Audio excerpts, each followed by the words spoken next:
through it. That's something that we didn't get with the initial barrier.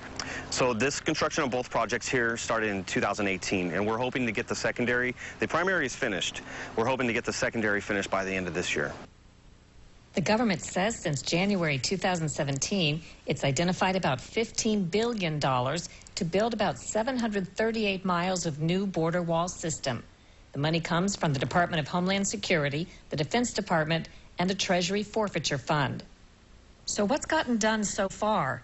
Border Patrol reports about 400 miles have been built, shown here in red. And I've worked now with underneath this new structure, and I can tell you personally, working this area, it's much better, safer for the agents as well. Most Americans will never visit the U.S.-Mexican border. What would you like to tell them about the work that's done here? So I believe, of course, it's important work. Things that illegally cross the border in between the ports of entry aren't necessarily destined just for the border towns or cities. A lot of times we'll talk to folks and their final destination is much in the interior of the U.S. What we see with the maritime events, we see pangas and pleasure crafts landing as far north as San Francisco. So to say that people being smuggled at the border or drugs being smuggled across the border will stay just on the border areas is simply not true. In fact, I would have to say yes, border security is national security.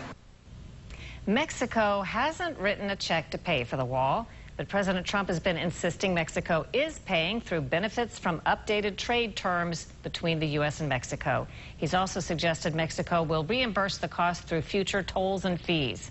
Meantime, Democrats suggest the Trump administration has robbed from the military budget to pay for the wall. Coming up on Full Measure, a veteran Latino journalist tells his inside story about how the media shapes news and the journalists covering it. Whether you're hitting the road or planning your next big adventure, staying informed is easy. Get to where you're going on time with Dayton 24/7 Now News app. Get access to breaking news, your first warning weather updates, and your on-time traffic. And don't forget, you can connect with the Dayton 24/7 Now News app live wherever you are. Download the Dayton 24/7 Now News app today. Fueled by the convenience stores of Speedway. Great food and beverage choices, but only Speedway has the Speedy Rewards card. Every time you touch a surface, bacteria is left behind. Now consider how many times your family touches the surfaces in your home in 24 hours. Try Microban 24. Spray on hard surfaces to kill 99.9% of viruses and bacteria initially. Once dry, it forms a bacteria shield that keeps killing bacteria for 24 hours, even after multiple touches. Try Microban 24. Available in multi-purpose sanitizing and bathroom sprays. This has been Medifax for Microban 24. It's time to transform your home with new Champion siding. Enhance your home's energy efficiency and upgrade your curb appeal. Right now, save 30% off your siding project. At Champion, we make the process easy. We help you choose the best design options for your home. Our install team manages your project every step of the way, and it's all backed by our lifetime guarantee. Save 30% off new siding for a beautiful look that lasts a lifetime. Call now for your free estimate or learn more at championsiding.com. On Full Measure, we've reported on the many factors impacting, even slanting, how the news is reported. Today we hear from Ruben Navarrete, a nationally syndicated Latino columnist who's worked in journalism for 30 years. He has some eye-opening personal insight on how the news is shaped today. You have talked about the fact that you don't fit neatly into an expected box as a journalist. Explain what you mean by that. Well, I think as a Latino journalist in particular, you have to deal with the numbers here. Latinos are, on the one hand, 60 million people in this country. They're the largest ethnic group.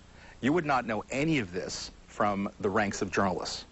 If you look at journalism and journalistic ranks on television, on radio, digital, print newspapers, we're bare minimum, 4% at most in many of these places. And then they try to put you in a little box on their preconceived notions of how you should behave. Do you call yourself a Democrat or Republican, mixed, neither, conservative, liberal? I come from the Sharyl Attkisson School of Journalism that says you shouldn't have to choose. I'm an independent journalist. I am effective, most effective, when I'm calling balls and strikes. When you look for a job as a journalist, do you feel as though they also want you to fill writing about a certain thing a certain way and that they can count on Yes. you to feel a certain way. Yes. But you don't always. So what problem has that posed? I've been fired 8 times in the course of 30 years. I have many more opportunities than I've lost, so I'm grateful in the overall. But yeah, I've been fired because there are people who have a certain rigid notion of what I'm going to be like, and I don't often fit that role. So it's really kind of man without a country. It's a very interesting phenomenon to go through, and one example I can think of, I was at CNN for a number of years, and I was covering Barack Obama and the Obama administration's really terrible record of deportations. Over 8 years, the Barack Obama administration deported 3 million people, separated families, put kids in cages. And I was told by my boss I needed to stop writing about that. People are tired of reading about that. People are tired of reading about how Barack Obama, a Democrat, the first black president, has deported 3 million people, most of them Latino. And what that editor meant to say was people here are tired of hearing of that, not people out there. People in CNN, in the building, on the staff, are tired of you saying that. So ultimately given a direct order not to write about that anymore. And I wrote about it. I continue to write about it until I no longer work there. Do you feel as though they would be happy if you wrote the same thing about the Trump administration? Delighted. Delighted. I had no way of imagining how enthusiastic my colleagues would become. A lot of white liberals in New York City and Washington, D.C. who run media have found suddenly the compassion and love in their heart for immigrants they didn't know was there. Because for 8 years, they didn't give a crap about the fact that a Democrat and a black president was deporting all these people, but now that Trump is there, man, do they care and do they love immigrants. We talk about how this impacts you, but of course this impacts the product that people see and the news that they get. Right. What do you say to them?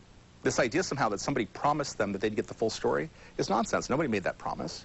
They may have assumed it, they may have wanted that to be the case, but I think they have to live with the choices they've made. If you want to only watch one and be siloed in your news, your consumption of news, don't be surprised when you only understand half the story. So digest your news, watch your diet.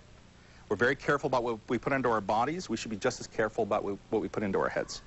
You can catch Navarrette's nationally syndicated columns twice a week in 150 newspapers belonging to the Washington Post Writers Group.